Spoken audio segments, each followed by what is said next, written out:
told me. They just was like, yeah, Dion. No. I guess, yeah, so they told me that I was surprising the fan of the year. And when I went down to the stadium to tell the fan of the year that he won fan of the year, he then turned to me and said, I also have a surprise for you.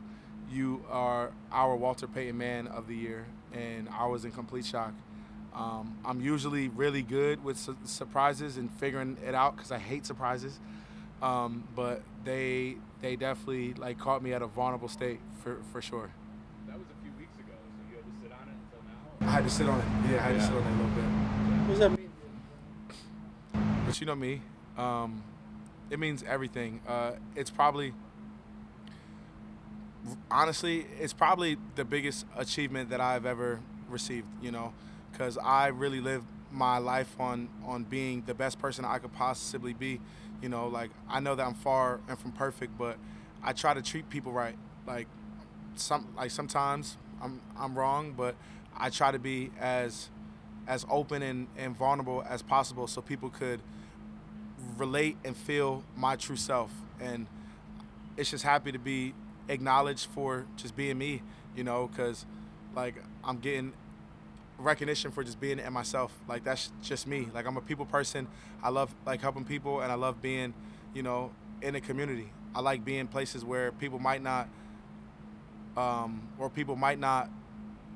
always like be like, wow, like Dion's here. Like places and like that, like where I could just be me and be free and just take it to a different level. Like, look, I'm as normal as you, and I'm here because I care, you know, and simple things and like that. Yeah. You to kind of have the platform now that you do to be able to help the way that you do, especially since the stop shooting and things like that. Your helping goes before that, but what you've been able to do since then. I think that the biggest part of it is for the youth and the kids that kind of like look up to me and use me like as like a mentor. Like they can see that it can and be done, and hopefully like they could use and copy my recipe, and honestly just, you know, adapt the things that I've learned from the older guys like Kyle Williams and Lorenzo and the guys that came before me, and they could take a piece of now that I have, and they could adopt it and adapt it into their self, so it could just be a growing thing, and they could, you know, shoot for the stars as I try to. How would you say you're coming along in your recovery? Pretty good. You know, I'm walking around. I don't have a boot on. I'm practicing, so, you know, it's a beautiful feeling.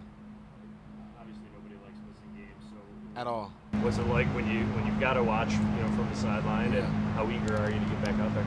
You know, like this was the first game that I missed because of an injury. You know, like I missed games the previous season because of the pandemic, like with the COVID. But that's uncontrollable, you know. So with missing time for an injury, it was a culture shock for real. It was different, but I'm blessed. I truly am, you know. Like, and my injury, like it was a high ankle sprain, and I was supposed to be like sitting out for 3 hard weeks, and I'm practicing in 9 days or 10 days. So I can't be nothing more but and thankful like for my trainers and everybody like in that training room that has helped me get to the position that I am at now, which is, you know, a step closer. I know you may not know the answer to this or may not want to say the answer, but do you think there's a chance you might be able to play this week as you come back? Shoot, I wish I could answer that, but you know that is out of my pay grade.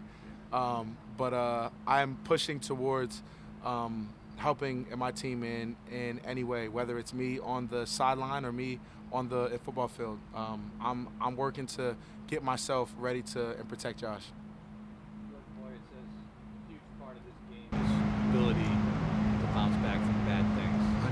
Why is this team so good at it? Well, that's a great question. Well, I think simply it's because you have guys that truly care about one another. You know, like in our locker room and this, like on this team, you have a bunch of guys that organically care about the guy next to him. And like, you guys are around us all day, every day, and y'all could feel it. Like, y'all could literally feel it.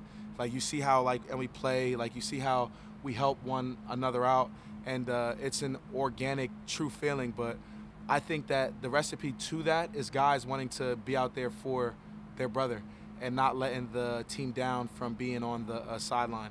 And, you know, with great energy and a positive mind and positive guys around you all of the time, supporting you and walking you through your injury and supporting you through it, it's a good feeling. And for anybody to, you know, and be loved, like being loved, like it's a great feeling. So when people are just pouring love into you all of the time with positive words and positivity, you know, like, I truly think that helps with the recovery as well. Because if you were getting negativity all of the time, like, you might just be like, bruh, I'm gonna sit out a couple weeks and be good. Like, hey, but in this building, guys want to be accountable and guys want to be available so we can win, you know. That more than Von this year, talking positive, Von Miller. Yeah. So it's almost like now we have a duty to him to carry on without anybody, you know. If it's Von, if it's Von's parents, if it's whoever, like, just, you know, putting a hand out and telling your teammate or your brother that I got you, that's really like what it's all about. And we got every last one of our guys that wear that Buffalo Bills logo and has a number that and that follows behind. But, you know, this is a brotherhood here, and it's a drastically unique team that we have. And, you know, everybody has something going on, and we just help and guide each person with something.